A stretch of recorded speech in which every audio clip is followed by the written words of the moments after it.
Bangladesh New Zealand সিরিজের প্রথম টি-20 ম্যাচে বাংলাদেশ 6 উইকেটে জয় পেয়েছে।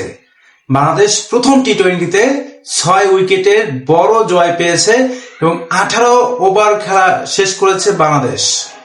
প্রথমে বাংলাদেশ টস জিতে ফিল্ডিং করার সিদ্ধান্ত নেয়।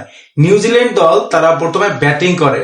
ব্যাটিং এ 183 রান তারা করতে পারে নির্ধারিত 20 ওভারে। বোলিং এর মাধ্যমে সবচেয়ে ভালো বল করেছে রিশাদ হোসেন, 2টা উইকেট নিয়েছে।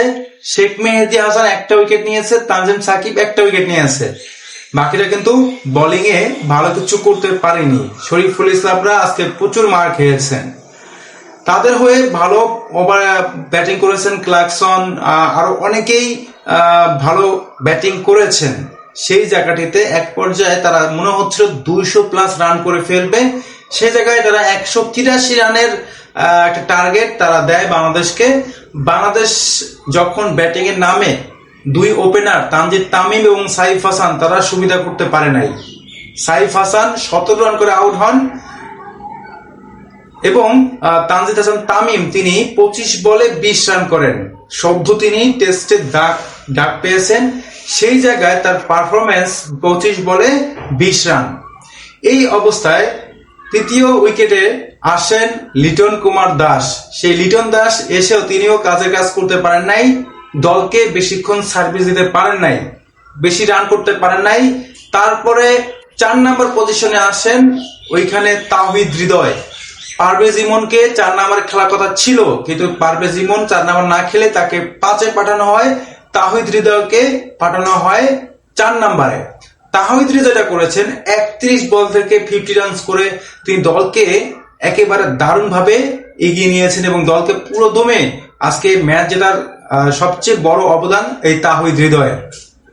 তারপরে আসলেন পারভেজ ইমন। পারভেজ ইমনও দারুণ একটা ইনিংস খেলেন, 30 রানের মতো একটা ইনিংস খেলেন খুব কম বলে, এবং তিনি যে ছক্কাগুলো মেরেছেন আপনার দৃষ্টিকে অনেক সুন্দর দেখাবে ওই দৃষ্টিতে। তারপরে আসেন শামীম হোসেন পাটোয়ারি। শামীম হোসেন পাটোয়ারি যেভাবে তিনি ব্যাটিংটা করলেন আজকে, 13 বল থেকে 30 রান। একটা ছক্কা ছিল তার, হেলিকপ্টার বলবো না কি স্কুপ বলবো বুঝতে পারছি না, বাট এবি ডিভিলিয়ার্স যেভাবে শটগুলো খেলতেন, ম্যাক্সওয়েল যেভাবে শটগুলো খেলতেন, সেইভাবে বলটা ছক্কা এবং মাঠের বাইরে পাঠিয়ে দেন এবং তিনি 2-3টে ছক্কা মারেন। সেটা খুবই দৃষ্টিনন্দন ছিল। তাহিদের কথা বললাম, বাংলাদেশ 18 ওভারে এসে ম্যাচটা জয়লাভ করেই ফেললো। এই অবস্থায় বাংলাদেশের যেই টি-20 সিরিজের প্রথম ম্যাচটা জিতে এই সিরিজে মনে করেন একটা লিড নিয়ে রাখলো বাংলাদেশ 1-0 ব্যবধানে। বাংলাদেশের ক্রিকেটে আমরা বলেছিলাম যে আজকে শেখ মেহেদী হাসান খেলবেন নাকি নাসুম আহমেদ খেলবেন। বোলিং এ বাংলাদেশ মোটামুটি প্রথম দিক দিয়ে ভালোই ঢুকেছিল, ভালো বোলিং করতে পারে নাই, কিন্তু শেষের দিক দিয়ে আবার ভালো করেছে। রিপন মন্ডলের কথা বলতে চাই। রিপন মন্ডল আজকে অভিষেক হয়েছে টি-20 ফরম্যাটে এবং ইন্টারন্যাশনাল ক্রিকেটে। এই রিপন মন্ডল যে কাজটা করেছেন, তিনি বল করেছেন 4 ওভার 39 রানের মতো দিয়েছেন, তবে শেষ ওভারটা তিনি যেই বলটা করেছেন, 19তম ওভারটা তিনি যেভাবে করেছেন, মাত্র 3 থেকে 4টা রান তিনি কনসেপ্ট করেছেন এই ম্যাচে, এই ইনিংসে। বাট ওই ওভারটা আমার কাছে মনে হচ্ছে খুবই ভালো একটা ওভার ছিল। রিপন মন্ডল খুব ভালো বোলিং করেছেন ওই জায়গা থেকে।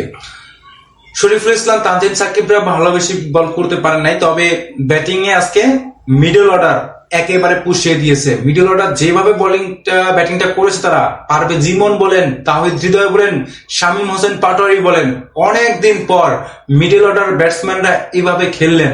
আজকে ওপেনাররা ভালো খেলতে পারেন নাই, আজকে টপ অর্ডার ভালো খেলতে পারেন নাই, তবে মিডল অর্ডার ব্যাটসম্যানরা আজকে দারুণ করেছেন এবং বাংলাদেশ প্রথম টি-20তে 6 উইকেটে একটা বিশাল ব্যবধানে জয় পেল।